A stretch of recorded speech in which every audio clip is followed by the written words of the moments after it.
आप सभी को गणतंत्र दिवस की हार्दिक शुभकामनाएं। पेंशन हमारी सामाजिक सुरक्षा है, हमारा मान है, हमारा सम्मान है और हमारी जिंदगी भर का सरकार को, देश को दिए हुए कार्यों का ये प्रतिफल है, ये बख्शीश नहीं है। अगर हमारे पास हैंड में कुछ नहीं है तो हमारे बच्चे हमारा सम्मान नहीं रखते हैं। अगर हमारी पेंशन को सरकार ने बहाल नहीं की तो 19 में बाहर कर दिए जाएंगे।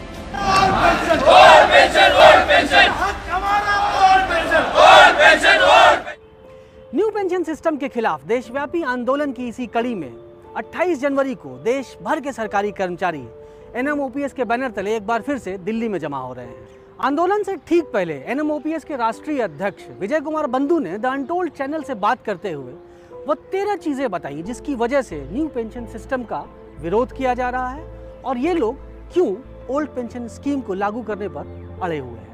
हमने 60 साल नौकरी किया, अपने परिवार को, बच्चों को जो भी दे सका दिया, और जब हम बूढ़े हो जाएंगे तो हम लोगों से मांगें कि आप मुझे पैसे दवा के लिए दीजिए, आप मुझे पैसे दूध के लिए दीजिए, आप मुझे अपनी बेटी या नाती पोतों को कुछ टॉफ़ी चॉकलेट देना, हम उनसे पैसा मांगे, ये संभव नहीं है। बचपन में माँ बाप हमें पालते हैं, बूढ़े में हम उन्हें पालते हैं, ये हमारे यहाँ का संस्कार रहा है। और दुर्भाग्य है कि ये सरकार संस्कारों की बात बहुत करती है लेकिन लागू नहीं करती।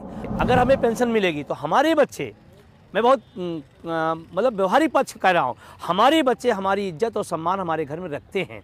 अगर हमारे पास हैंड में कुछ नहीं है तो हमारे बच्चे हमारा सम्मान नहीं रखते हैं। ये एक नहीं हजारों उदाहरण हैं। पेंशन जो देती है सरकार वो अपने पैसे से नहीं देती है, ये पता नहीं लोगों को क्यों कब नहीं पता चल पाएगा।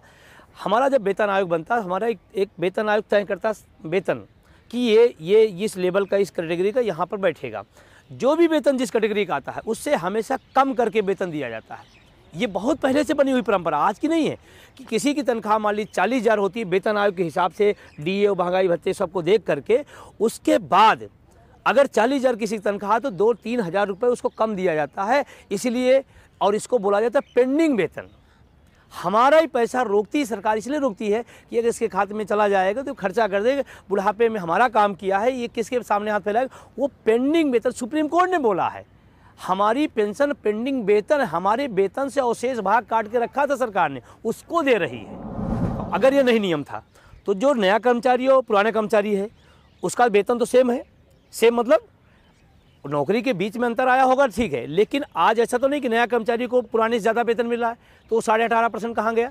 अगर वो 18.5% हमारे तनख्वाह में जोड़ दिया जाए तो पुराने वाले से नए ज़्यादा मिलेगा, वो तो नहीं मिल रहा है, वो तो वैसे ही चल रहा है एज इट इज।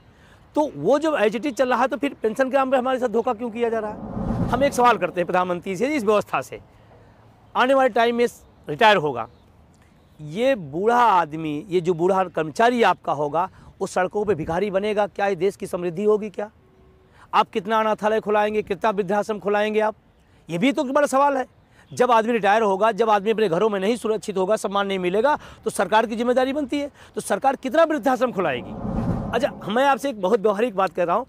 बच्चा आपका चॉकलेट मांग रहा है, आप करो नहीं चॉकलेट भी दिलाएंगे, आपको ये भी खिलाएंगे, ये भी खिलाएंगे। क्यों बच्चा चॉकलेट मांगे दे दो, हम पुरानी मांग रहे दे दो, आप ज़्यादा क्यों देने चक्कर में पड़े हो।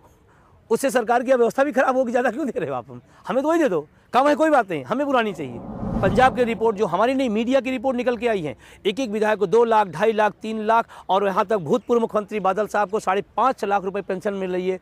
वो संकट हमको मिले तो संकट है, आप लो तो वो एक गाना नहीं, वो लोग किसी ने कहा कि मैं करूँ तो वो बहुत बढ़िया गाना चला था ना, रासलीला, और तुम करो तो जो है करेक्टर ढीला। ये ऐसे नहीं होता है, ये आप माने कि ये बिल्कुल एक झूठी बातें हैं, बिल्कुल झूठी बातें हैं। देखिए एक चीज़ तो बहुत क्लियर जान लीजिए, एनएमओपीएस या हमारा पेंशन आंदोलन किसी पार्टी, किसी नेता से कोई संबंध नहीं रखता है।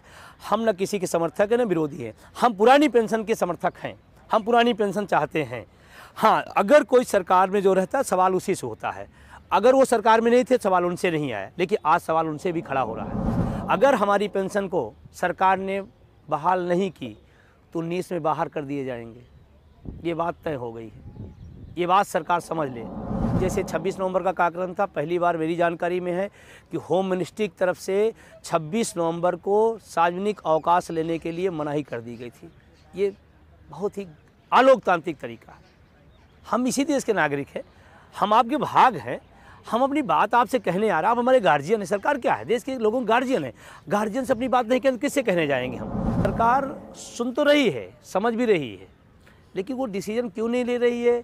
शायद हमें ऐसा लगता है कि इनका मंतव्य आम आदमी कम है, पूंजीपति लोग ज़्यादा हैं, पूंजीपतियों की तरफ ज़्यादा झुकाव है या ज़्यादा उनको प्रॉफिट देना चाहते हैं। शायद ये जो ये PFRDA बिल का खेल है वो भी वहीं से कहीं से निकल के आया हुआ विषय है, जो पूंजीपतियों को ज़्यादा फ़ायदे दिलाता है, देश का नुकसान पूंजीपतियों को फ़ायदा। जब हम गरीब था, व्यवस्था हमारे पास नहीं थी, हम दे रहे थे। आज आप आर्थिक महाशक्ति बन रहे हैं, फिर आप क्यों नहीं दे पा रहे? और जबकि नौकरियां रोज़ घटते हैं।